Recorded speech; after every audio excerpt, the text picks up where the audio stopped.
Welcome into PFF HQ. Austin Gill here with senior analyst Sam Monson. We are talking running backs. We dropped our list of the top 10 running backs on the website earlier this week, and now we want to talk about some of our favorites. Starting with number 9, Chicago Bears, Tarik Cohen.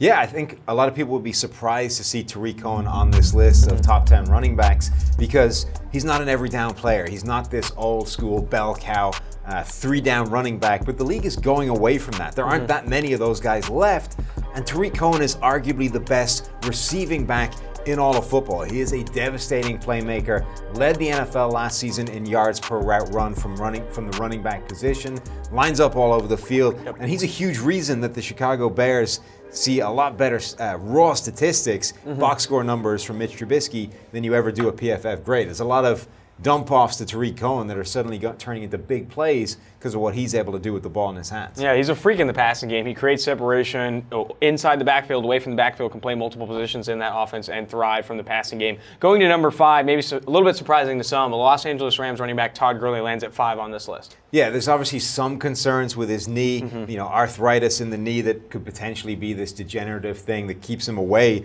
from being that bell cow running back that we said the league was going away from anyway. But the other thing at play here is his raw numbers are actually better than his PFF grade. And a lot of that is the situation there with the Rams. They had the league's #1 run blocking unit last season that was opening up these huge lanes for him to run through. The touchdowns were an awful lot of a product of him being set up inside the 5. The amount of carries he had inside the 5 compared to some of these other running backs was a huge reason why his touchdown numbers were so high. Not because he was playing inherently better than these other guys. He was just being set up in better positions. So I think we're a little bit lower on Todd Gurley than the numbers would suggest if you're just looking at the production. He had the offensive line, one of the highest graded run blocking offensive lines last year, and Sean McVay's usage of 11 personnel had Todd Gurley with the fewest percentage of run plays against loaded boxes. And he's one of the better running backs in the NFL. That just goes to show it. The scheme around him really helped him lift his box score numbers up and why maybe he lands at 5 on this list while others with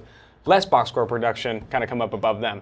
Going to Saquon Barkley. He lands at number 2 on our list after just one rookie season, but we really saw enough from him to see him as one of these elite talents, the elite running back talents in the NFL. Right, and unlike Todd Gurley, who had a lot going in his favor, Saquon Barkley had a lot working against him. Didn't have the best run blocking offensive line in the NFL. Didn't have an offense that was running all this 11 personnel, keeping guys out of the box. The offense for New York was basically Saquon Barkley for most of the season, and he was still able to have a phenomenal rookie year, led the NFL in terms of broken tackles when you combine carries and receptions as well. He was basically the dynamic playmaker we saw in college. He was a phenomenal running back right out of the gate. We just have a little bit of reservations about whether he can do it again. Just a little bit of, not concern, but we want to see it again before we're ready to rank him as the top running back in the NFL. And you compare his forced missed tackle numbers to other rookies in the PFF era, and that dates back to 2006. It's the best we've ever seen, both from forced missed tackles per reception, forced missed tackles per carry. This guy is really, really good comparative to other rookies.